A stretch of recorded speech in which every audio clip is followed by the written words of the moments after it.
You're watching this video because you're curious. What does a healthy Enneagram 8 look like? Do they exist? There's this stereotype that I myself, for years, have kind of always assumed about Enneagram 8s, that they're jerks, that they're arrogant, that they're bossy, that they're annoying, that they'd be horrible to live with. Well, I guess we need to get my wife on a video, don't we? Because we've been married 16 years and we have 2 kids.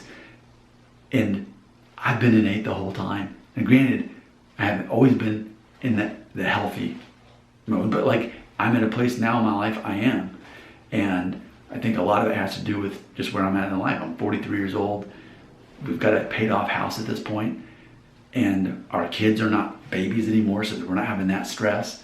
We feel established in our jobs, how we make money. So it's like the chaos has really come down, and like I really love my life. Like I feel great, and I don't see how life could get any better for someone like me. There's nothing I want or need at this point. Like I have what I need. I'm not a millionaire, I'm not famous, nothing like that.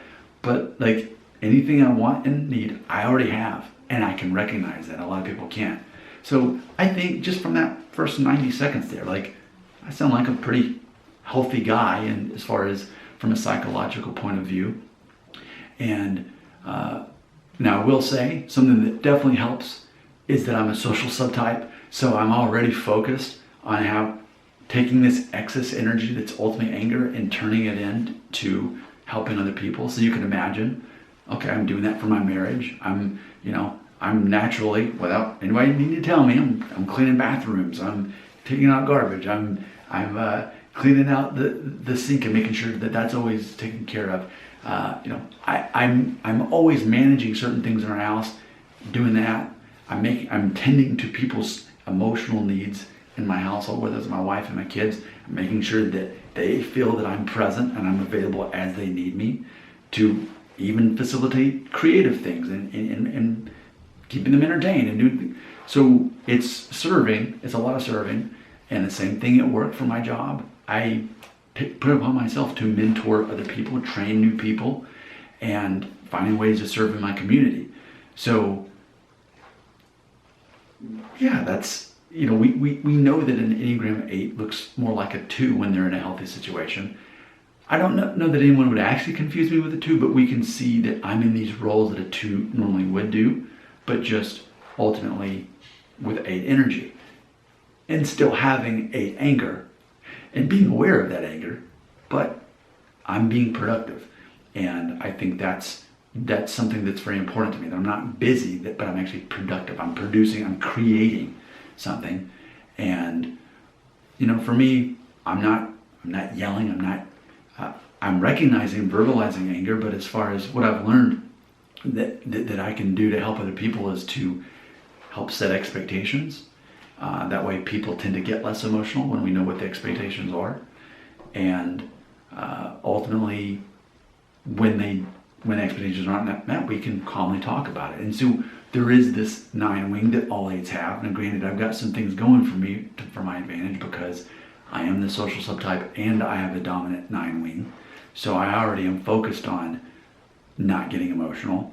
I'm looking at negotiating instead and keeping things stable. So it's almost a paradox, isn't it? It's that I've got all this anger and aggression that I turn into making things stable and calm and peaceful.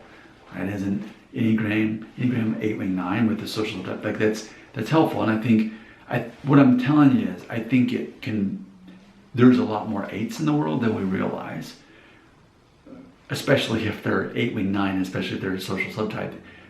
Of course, the other versions of an 8 can be as well. It's probably more of a challenge for them, I suppose. But how many Enneagram 8s are hidden in plain sight in your life? And I'm only a few days into really accepting that that's who I am, because I had this idea and image that an Enneagram 8 was like I said, was a jerk, was arrogant. And I am confident. I have no self-esteem issues at all, but there's a difference between arrogant and confident. And confident comes natural for me. That's, I'm aware of my flaws. I'm aware of the information gaps in my life, but I'm always looking at how can I improve and how can I get better?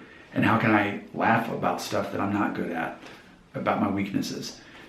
So here you go, 5-minute video. I am a healthy Enneagram 8. Now I know it. It's interesting, it's curious. We do exist. Your comments belong right here.